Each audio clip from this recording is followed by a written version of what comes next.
voy a enseñar a ustedes bastantes cosas para que salgan de aquí. Hoy va a ser la clase un poquito más dura, pero intentaré hacerla entendible, pero quiero que salgan ustedes de aquí con unos ciertos conocimientos de escritura jeroglífica.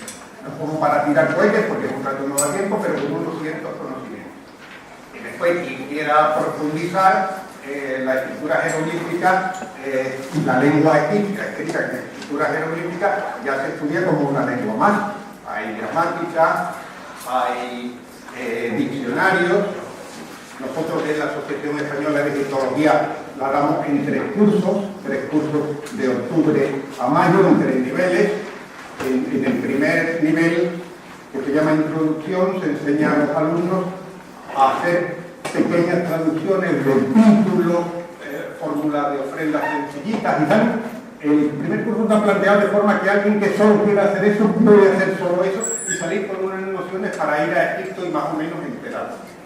Y después ya segundo y tercero sí que requieren más conocimientos y ahí explicamos la gramática de la lengua egipcia en profundidad, con lo cual los alumnos que salen de tercero ya saben traducir bastante bien cualquier texto escrito. De todas formas, los alumnos que van a nuestros cursos son de toda la procedencia de conocimientos. Los hay, no todos son de historia antigua y no todos son expertos en lengua. Yo, por ejemplo, soy ingeniero. No sé si lo dijo en mi presentación Alfonso Martín Flores, yo soy ingeniero. Entonces, al proceder de todos los campos, en los cursos que damos, sí que empezamos dando una noción de gramática castellana, porque sabemos que hay médicos, ingenieros, arquitectos, gente que procede de todos los sitios, y cuando le vas a explicar los participios, yo lo que hago es decir, vamos a ver, en castellano los participios son tal. Entonces, por lo tanto, esta lengua se puede estudiar y con nosotros se puede estudiar hasta el nivel que uno quiera. Decíamos que es una escritura, es la expresión gráfica de una lengua hablada. Ya ha abandonado el ideograma del indio para transformarse en una escritura como el finlandés.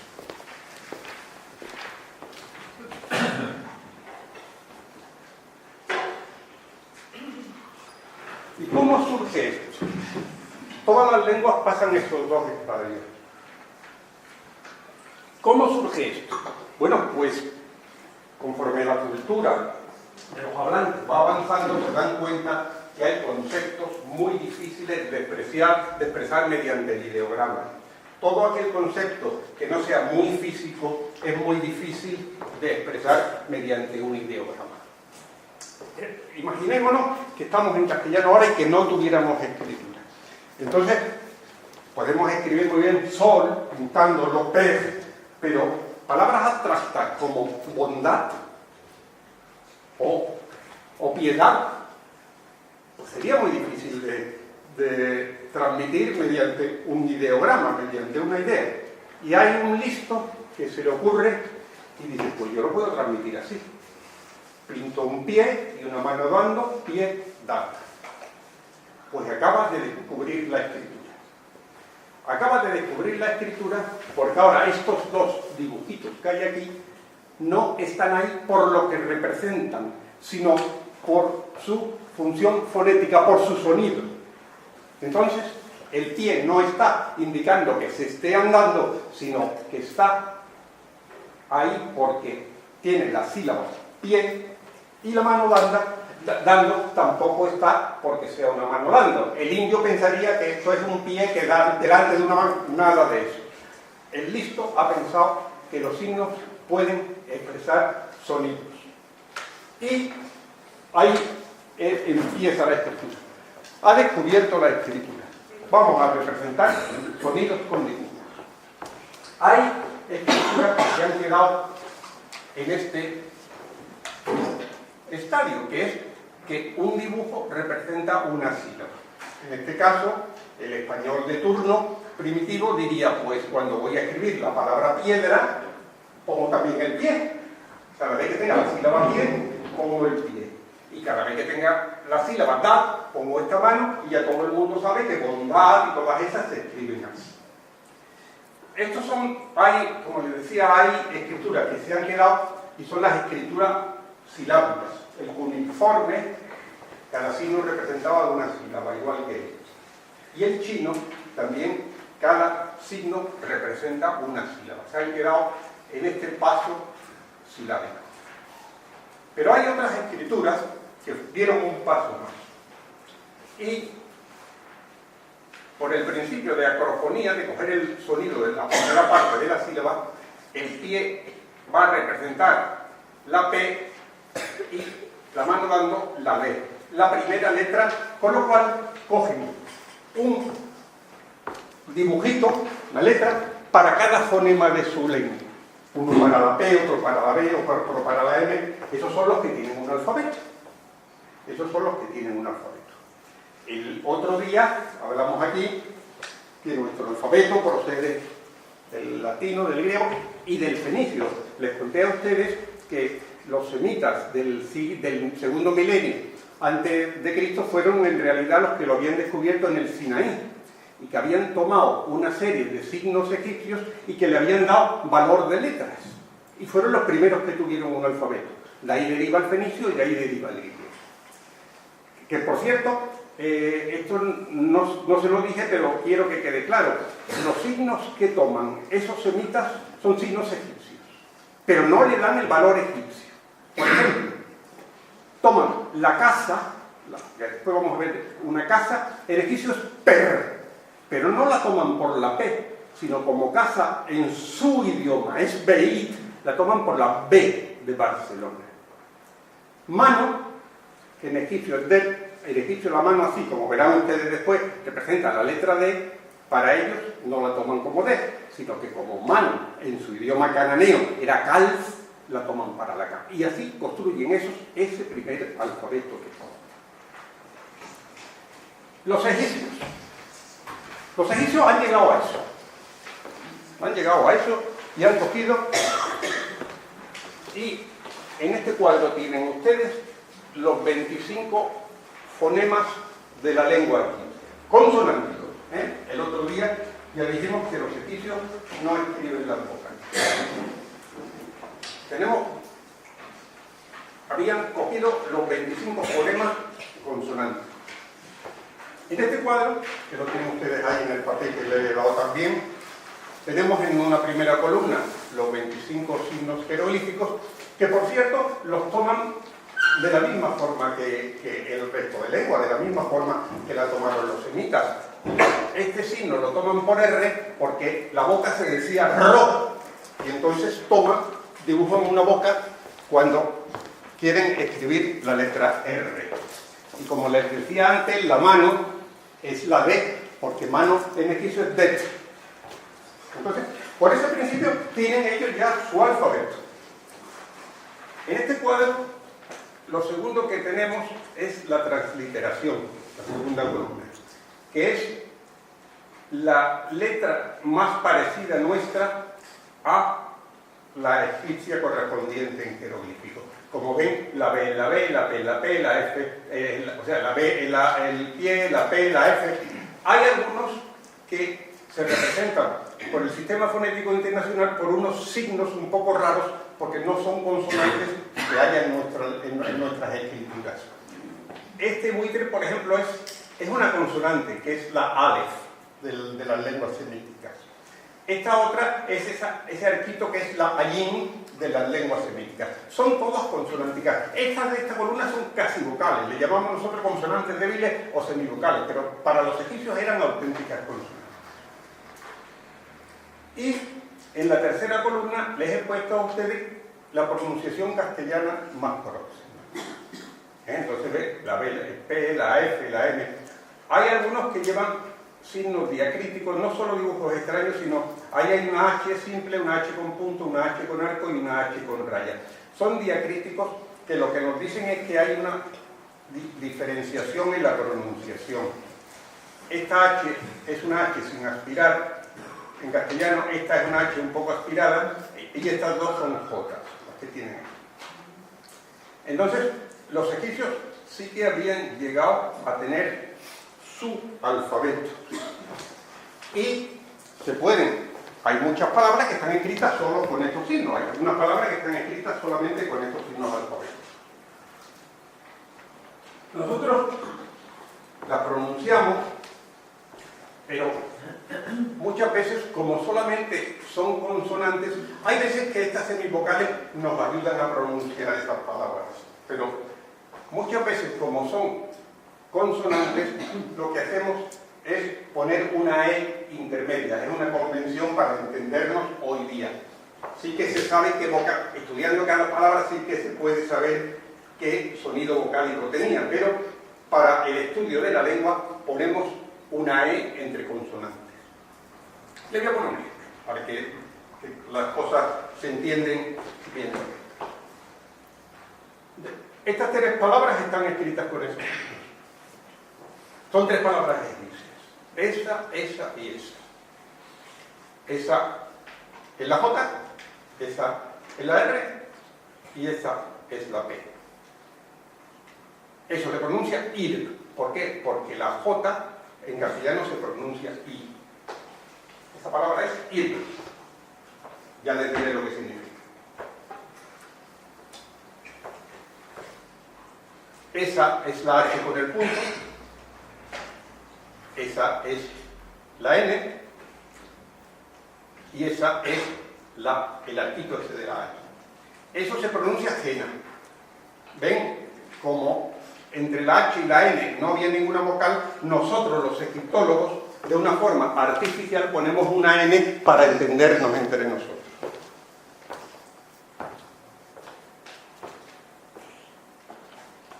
Y por último, esa nuevamente es la R, en la boca, que era ro, y esa nuevamente es la N. Luego esta palabra es ren. Son tres palabras egipcias que significan vino con nombre.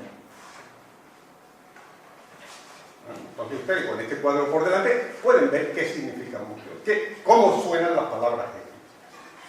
Pero los egipcios no se quedan aquí.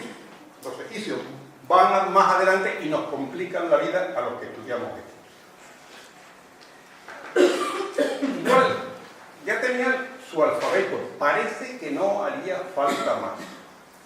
Pues crean una serie de signos que son los que llamamos bilíteros y trilíteros, o biconsonánticos y triconsonánticos, porque son en realidad consonantes, que representan dos consonantes. Miren, esto es un tablero como de ajedrez, el CENET, un tablero. Pues eso es men, la M y la N.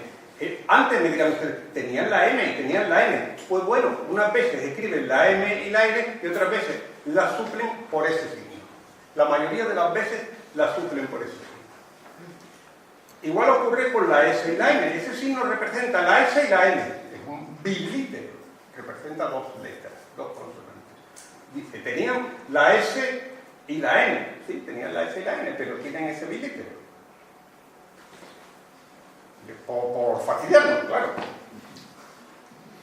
Hedge, igual. Tenían la H con el puntito, que es esa, y la B con la rayita, que es esta, y sin embargo tienen ese signo para lo simplifican y con un solo signo ponen la. Pues de estos signos hay unos 150 bilíteros. Hay unos 150 signos. Eso que nuestros alumnos, que no se los hacemos aprender al tirón ni de memoria, pero con la práctica te vas acostumbrando y te van sonando todo y lo vas aprendiendo y con la práctica lo aprendes. Estos de abajo representan tres letras. Eso van más lejos. Por ejemplo, esta guitarrita, que según los egiptólogos para todos nos parece una guitarrita, pero no es una guitarrita, es el esófago y los pulmones de los egiptólogos. Eso es nefer. Significa bonito. Esta palabra que lo mismo le suena a algo, de nefertari, nefertiti. Nefer es un trilítero. Este ang, que también es otro trilítero, que significa vida o el verbo vivir, que también le sonará que habrán visto esa cruz alzada como Geter y Geper. Luego, además de esto, pues nos complican la vida con estos. De estos trilíteros hay solamente unas cuantas docenas, no son muchos. De los otros son 150, de estos son 20 y tantos, 30 que estén. Una cosa que sí hacen con estos bilíteros y trilíteros es acompañarlos de complementos fonéticos. Complementos fonéticos son ayudas que pone el escriba poniendo uno de los componentes del bilítero. Como este es men, nos ayudan diciendo que lleva una N al final. N que ni se pronuncia ni se translitera. ¿Ven? Esto es men y esto también es men, no es menen. Y con nefer ocurre lo mismo. Nefer lo acompañan algunas veces con los complementos fonéticos, la F y la R. Y entonces se pronuncia exactamente igual, nefer. Es una ayuda. Otra ayuda importante que nos dan son los determinativos.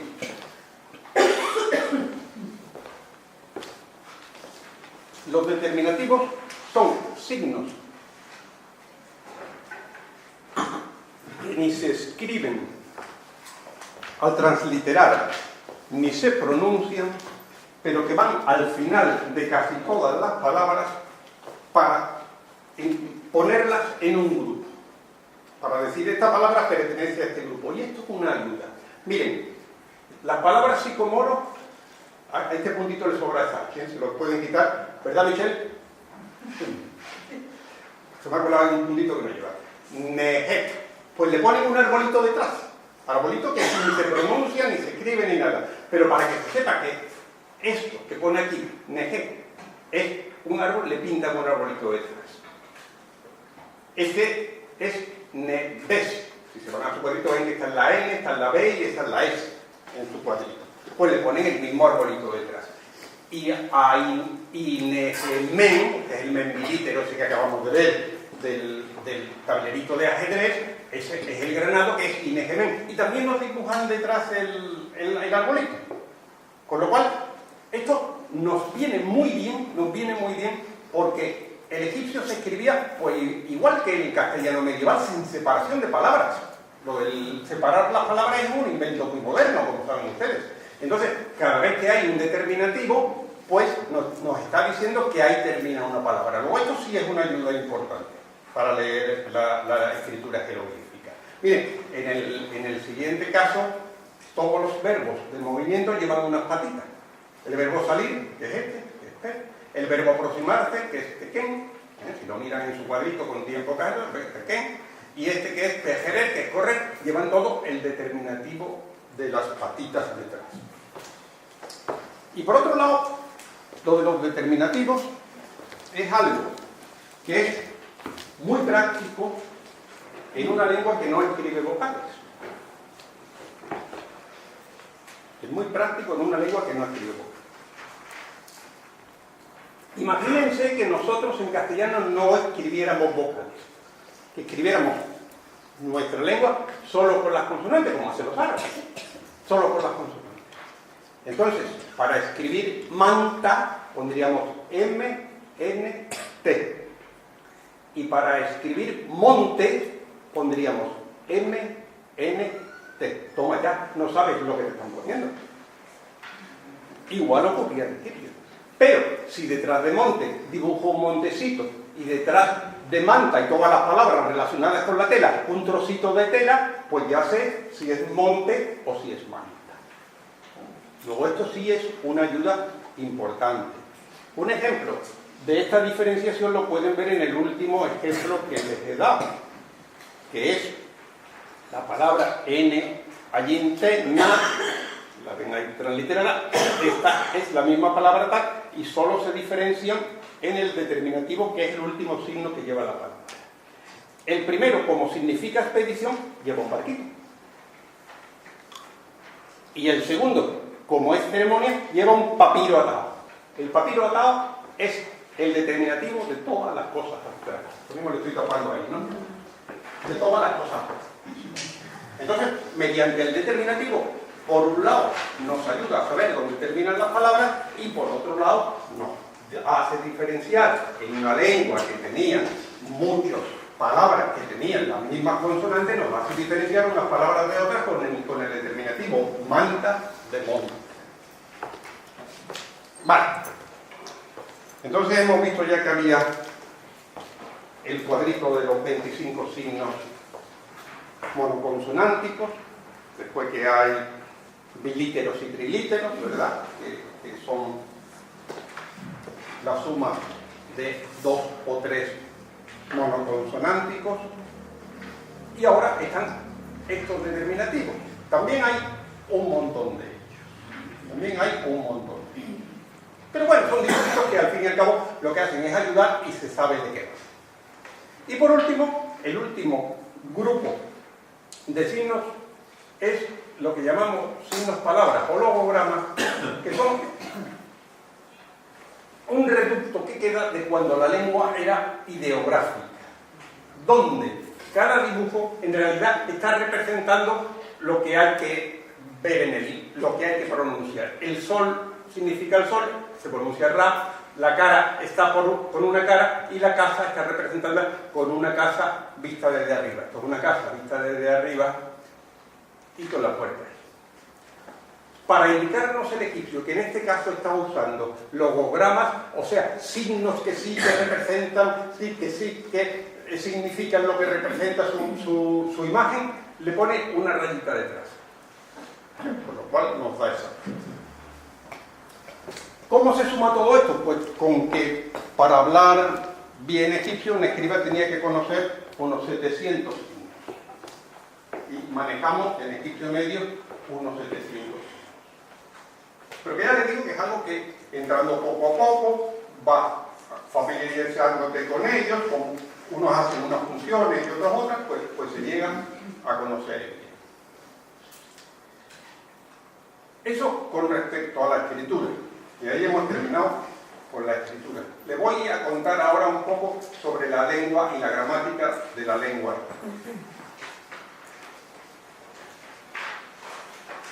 Esta es la tumba de Nefertari, bonita, del Valle de la Reina.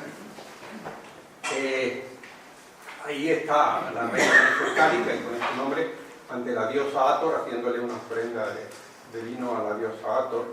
Y ahí observarán ustedes que hay muchas Ts. La T es ese símbolo que si os vais al cuadrito la tenéis, la T. Y dice, pues mira la cantidad de T que hay. Mira, ahí hay 3, ahí hay otra, y hay otra, y hay otra, y hay otra. ¿Oh? ¿Qué cantidad de T hay? Pues hay muchas T, porque la T, Antonio, es la terminación del femenino en egipcio. Así como en castellano las palabras femeninas suelen terminar en A, en egipcio, y las masculinas en cualquier cosa. En egipcio las palabras masculinas terminan en cualquier cosa y las femeninas en T. Eso a un inglés es dificilísimo explicárselo. A un inglés explicarle que si John es masculino y si ya es femenino, pues no lo entiende. No lo entiende, porque para ellos no hay palabras masculinas y palabras femeninas. Entonces nosotros los egipcios los entendemos perfectamente. Entonces ahí está poniendo esposa real y esposa llevada al final. Grande en femenino, señora de las dos tierras, señora Nebet, y todos son epítetos que van en femenino. La diosa es la señora del cielo, Nebet, Pet, y la dama de los dioses, Kemet, Necheruk, todo termina. Luego los egipcios tenían un género masculino y un género femenino que termina aquí. Bueno, pues otra cosita que sabéis de la gramática egipcia. Hacen igual que nosotros, que tampoco los ingleses lo entienden, que cuando hay un adjetivo, el adjetivo cambia de género. Los adjetivos ingleses no cambian de género. La casa es white, la mujer es white y el hombre es white. Y dicen, pues estos egipcios eran unos raros. No, estos egipcios hacen exactamente igual que nosotros. Que los sustantivos tienen un género, sillón siempre es masculino y silla siempre es femenino.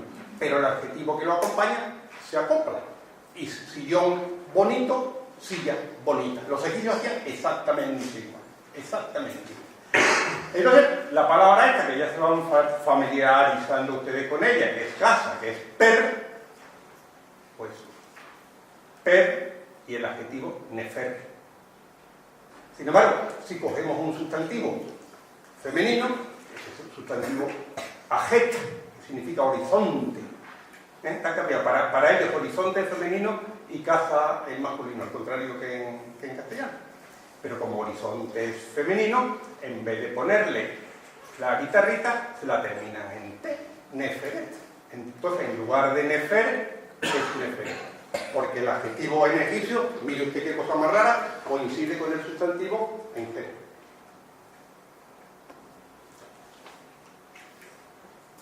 Ahora el número. Otra de las cositas, de las pocas cositas que les voy a enseñar de la gramática egipcia. El número, ahí no son iguales que nosotros.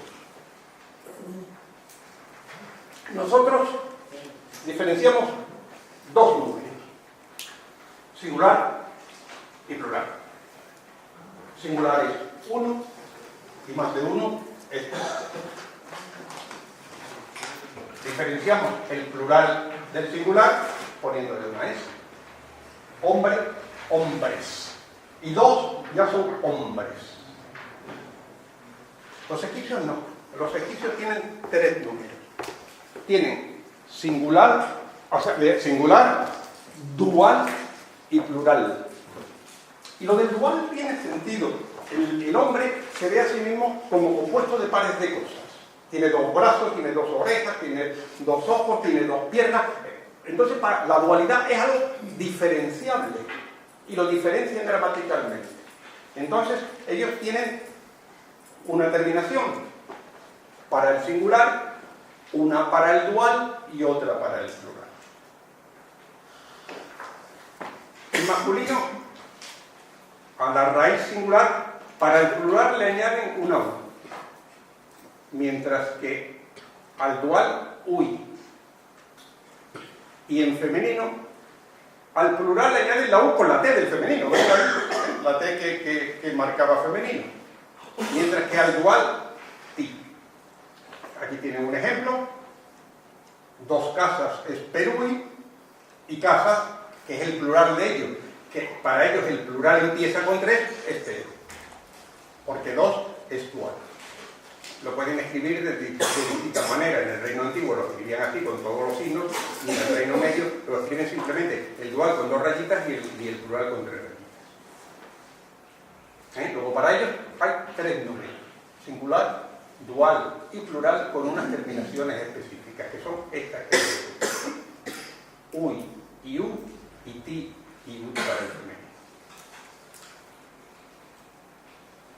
Vamos a verlo aquí en otras palabras que tienen signos fonéticos y verán cómo lo han construido. Hermano es sen. Fíjense cómo la palabra sen lleva aquí su determinativo de hombre. Este es el dual, el bilítero sen con su complemento fonético, sen y con su determinativo hombre. Pues dos hermanos es sen ui con la terminación ui del dual que les he puesto antes. Y además lleva el determinativo dos hombres. Y el plural con la terminación u. Esta es la letra u, si la miran ustedes en el alfabeto, despacito. Esa es la terminación del plural. Ese pollo es la u. En el femenino, pues en el femenino, hermana es senet. Es lógico, ¿verdad? Si sen es hermano, como el femenino lo forma poniéndole una T, pues la hermana será senet y el determinativo que lleva es una mujer.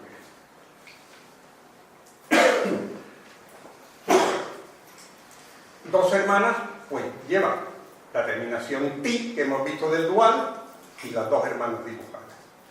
Y en el plural, senut, que lleva la U y la T de la terminación femenina y las rayitas de afuera que marcan la plural. Luego, así como en el género sí que se parecen, es exactamente igual que el castellano, el masculino va con la raíz normal y el femenino es añadiéndole una T. A ver, lo han visto ustedes ahí, a senet, pues el número no. En el número tiene un nuevo número que es el dual.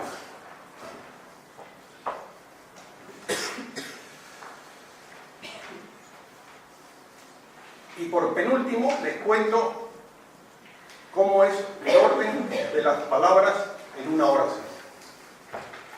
El orden de las palabras en la oración es casi igual que en castellano.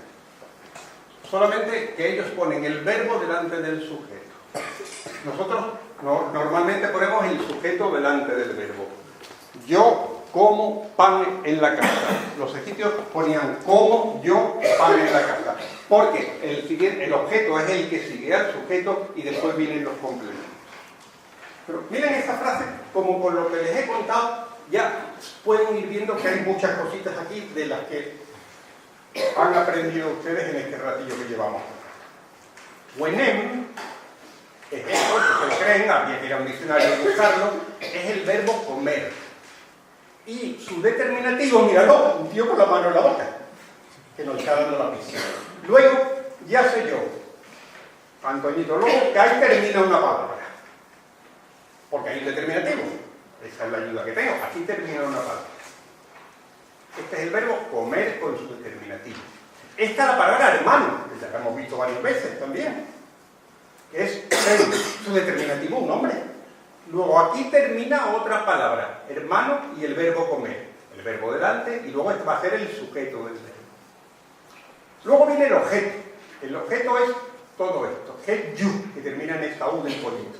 ¿Qué determinativo lleva? Pues significa cebollas, pues lleva una planta. Ese es el determinativo. Este determinativo lo llevan la cebolla, los ajos, todas las plantas. Menos las patatas, ¿no? ¿No bien? Entonces, esto va en futuro, esto se lo creen, que es el hermano comerá cebollas. Esta M, ¿se acuerdan que empezamos por ahí el jueves pasado? Diciendo que la lechuza era la preposición en y que por eso había tantas lechuzas. ¿Por qué la preposición en? Le puse la tumbita aquella en la primera fotografía en la que señalamos unas cuantas lechuzas. Es la preposición en, no significa estar atento y tal, es la preposición en. Luego, el hermano comerá cebollas en la casa. Ahí tienen el logograma de casa, que ya se lo saben ustedes, que es esa casa vista desde arriba con la foto. Ellos lo ponen en el orden del verbo, sujeto, objeto y complemento. ¿Por qué es futuro? Es futuro porque esa construcción es de futuro. Si me pusiera a explicar, eso se aprende estudiando gramática egipcia. Ellos el presente lo construyen de una forma, el futuro de otra, y que es una de las cosas, María José, que a nosotros no nos suenan raras, fíjate.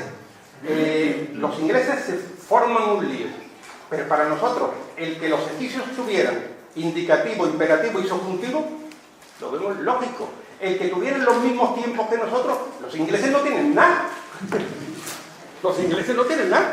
Y sin embargo nosotros tienen exactamente lo que nosotros. Tienen un subjuntivo, tienen un imperativo, tienen los mismos modos que nosotros y tienen dentro de los modos los mismos tiempos. Entonces cada uno se construye de una forma.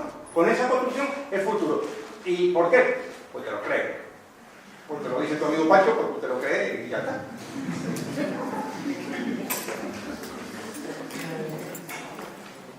No, ¿alguna otra pregunta? Sí, es interesante que... Venga. Las 10 rayas que hay detrás de las cebollas. Es el plural. Gloria. Indica que es plural. No se limitan a poner la U, que es la terminación del plural, sino que a los plurales le ponen 3 rayitas detrás. ¿Pero solo es del Imperio Medio? A partir del Imperio Medio. En el Reino Antiguo hubieran dibujado 3 veces el determinativo. En pirámides, por ejemplo, dibujaban 3 veces el determinativo, que es lo que te he puesto antes en la clase. Muy bien esta pregunta. Me ha gustado esta pregunta. Muy bien. Bueno, pues como ejercicio, vamos a ver esto. Los nombres de los reyes, cada rey tenía 5 nombres. 5 nombres. Cada rey tenía 5 nombres. Y los 2 más importantes, que son el cuarto y el quinto en el orden, en el que aparecen en la titulatura, vienen dibujados dentro de ese óvalo con una rayita que nosotros llamamos cartouche, por deformación, porque los franceses le llaman cartouche, y cartouche significa cartela, que es lo que es un cartel, una cartela. Y sin embargo, nosotros, igual que al canal de la Manche, Michel, al canal de la Mancha, le decimos de la Mancha y él de la manga, pues igual le decimos a estos cartuchos. No, un cartucho. Un cartucho en mi tierra es para el pescado frito. Esto es, le llamamos cartucho. Ahí es donde van los nombres de los reyes. Pues vamos a ver si somos capaces, con esos cuadritos que tienen ustedes, los papeles que le he dado, de saber qué rey es este. Una cosa que tienen que aprenderse es lo que es la anteposición honorífica, otra norma de la lengua. El orden de las palabras que le acabo de dar no funciona cuando hay un nombre de un dios por medio. Cuando hay un nombre de un dios por medio lo ponen delante. No lo pronuncian delante, pero gráficamente lo ponen delante. El dios tiene que ir delante. Entonces, como los nombres de los reyes, en la mayoría de las veces, son teóforos, o sea, que constan de un nombre de un dios y algunos de sus epítetos, el que es la fuerza de Ra, el que es la estabilidad del poder de Amón, así son los nombres de los reyes egipcios. Entonces, muchas veces en esos cartuchos, lo primero que aparece es el nombre de un dios. Pero no hay que leerlo el primero, hay que olvidarse de él y leerlo el último. Aquí, ustedes se van a creer que estos tres primeros signos son el nombre de un dios. ¿Se lo creen? Pues vamos a empezar por los otros. Esa es la T, ¿verdad que es ese? ¿Vale, Andrés? Ese ya han visto que era la U, el pollito de la U que hemos utilizado muchas veces. Ese nuevamente es la T. Y ese es el trilítero este que nosotros pronunciamos como N. Luego este señor va a ser Tután. Ya sabemos quién va a ser. El nombre del dios es el I y el bilítero Men. Tutankamón, que llaman Tutankamón. ¿Lo han visto? Fácil. Ahora sí. Fácil. No, con los cuadros que tienen y por delante se coge un cartucho de esto y se puede sacar la mayoría de los nombres. Eso sí se puede ver. Con lo que sacan de aquí hoy sí que se pueden ver los nombres de los reyes. Bueno, pues vamos a hablar ahora un poco, vamos a dulcificar un poco la clase, que esta ha sido la parte durilla, y vamos a hablar de los escribas, que son aquellos hombres sin los cuales la cultura egipcia no hubiera tirado para adelante. Fueron el sustento de la cultura egipcia. Los que inventaron esa escritura y los que la sostenían fueron los escribas. Este es el escriba del Louvre, que es un icono de la civilización y de la cultura egipcia. Cualquiera que se lo enseñe ve que es un escriba de la dinastía cuarta, que es icono de eso, Egipto, ahí está Egipto. Pues ahí está el hombre con su papiro sobre la espalda, en la mano izquierda lo va desenrollando y aquí lleva un pincel con el que va escribiendo. Escribe sobre papiro siempre de derecha a izquierda, al contrario que nosotros. Escribe de derecha a izquierda. Y es una cosa que yo siempre me he preguntado por qué nosotros escribimos de izquierda a derecha. Los egipcios eran diestros y a nosotros nos obligaron a ser diestros en la infancia. Somos diestros. Lo normal es que un diestro, con una pluma puesta aquí, empieza a escribir por aquí. Y empieza a escribir de aquí para acá. Con su pincelito el escriba escribía de aquí para acá. Todos los escribas que he visto, me dedico a ver cientos de escribas, todos son diestros. No es interesante. Todos los escribas egipcios eran diestros. Yo me imagino que los obligarían. En nuestra infancia cristina nos obligaban a ser diestros, ¿verdad? En nuestra infancia nos obligaban a ser diestros y me imagino que en las escuelas egipcias los obligaban a ser diestros igualmente. Esa cara de inteligencia pues es la de un hombre que va a dirigir el país. Ellos son los que dirigen el país, ahí lo ven. Son todos diestros. Él lleva el rollo, lo va desenrollando con la izquierda y va escribiendo con la derecha. Aquí en este caso lo está desplegando. Este está leyendo y Tajotes está leyendo también. Pues estos son las armas del escriba, el instrumental de los escribas egipcios. Llevaban siempre un tubito hecho de madera o caña donde guardaban los pinceles. Un saquito donde llevaban los pigmentos. Y una paletita con 2 huecos donde mezclar los pigmentos con agua. Porque para escribir en papiro escribían en negro y en rojo.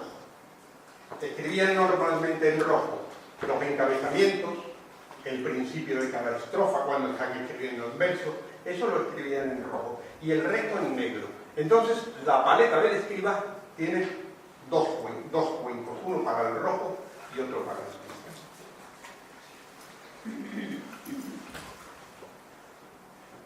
El signo que representa la palabra escriba o el verbo escribir es este, que no es ni más ni menos que lo que acaban de ver ustedes en el instrumental. Esa es la palabra escriba y el verbo escribir, que translitera así, la S y la H por la raya, y que por lo tanto nosotros pronunciamos sej. Un escriba era un sej. Y yo escribiré, pues sería sejí. Y tú escribirás sejek, poniéndole el sujeto detrás. El ser escriba era muy importante, ya les digo, estos hombres fueron los que soportaron la administración egipcia. Y cualquiera que supiera escribir lo ponía en su tumba. Ser escriba es algo muy importante. Y lo dejan reflejado en su tumba. Por ejemplo, esto de la Masaba de Meneruca. Y este hombre que hay aquí nos está diciendo que es inspector de sacerdotes del alma, que es juez y que es jefe de escribas. Miren aquí la palabra escriba. Lo de ser escriba o escriba jefe. Inier sej. Escriba jefe. Y lo pone en su tumba. Pero eso es un ideograma. Correcto. Correcto. Palabras sí. Ideograma. Porque no lleva signos fonéticos. Muy bien, Gloria. Muy bien. Sí. Tú vas a ser primero, ¿verdad? Tú ya vas preparado para primero. Sí. Aquí igual, aquí de la Mastaba de Idu, donde está el hijo es menos importante, va aquí, pero su hijo también dice que es escriba. Cualquiera que es escriba pone en su tumba que es escriba, porque lo de ser escriba era importantísimo. Los escribas se formaban, por lo menos en el Reino Medio y adelante, en una escuela de escribas que había. En el Reino Antiguo no lo sabemos, no ha quedado constancia. Puede que hubiera una escuela también en los templos, puede ser también que fuera la enseñanza de maestro-aprendiz, que se daba mucho en Egipto, de padre a hijo, de maestro-aprendiz. En el Reino Medio sabemos que había escuelas y una de las cosas por las que lo sabemos es porque hay un papiro que nosotros llamamos la sátira de los oficios, que está en el Museo Británico entero, el texto de esta obra literaria preciosa, escrita en el 2000 antes de Cristo, señores, una obra literaria preciosa en verso, escrita en el 2000 antes de Cristo, hace 4000 años, un papiro. La sátira de los oficios nos cuenta cómo un hombre de Sile, empiezo diciendo un hombre de Sile, llamado Geti, llevaba a su hijo, que se llamaba Pepi, a la corte, para que estudiara allí en la escuela de escriba junto con los hijos de los magistrados y los así empieza el papiro. Y a partir de ahí le empieza a decir a su hijo las ventajas de ser escriba. Hijo, tienes que ser escriba. Lo va convenciendo, van de camino hacia la escuela y de camino lo va convenciendo. Hay una preciosidad porque le dice, pon tu corazón en los libros, pues he visto a muchos que han escogido distintas labores y no hay nada mejor que los libros.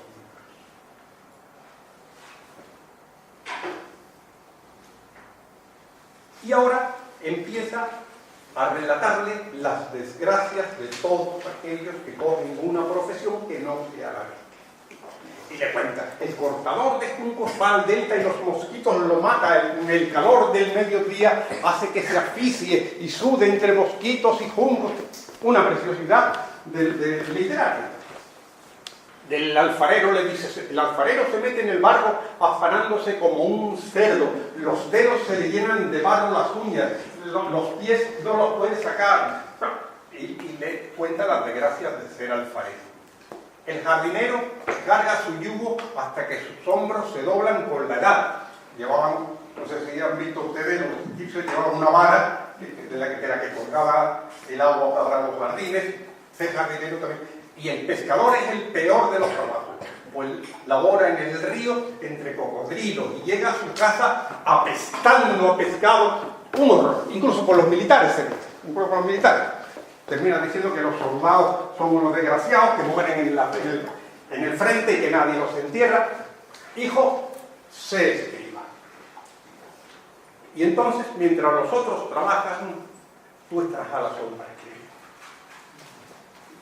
Y de hecho es así.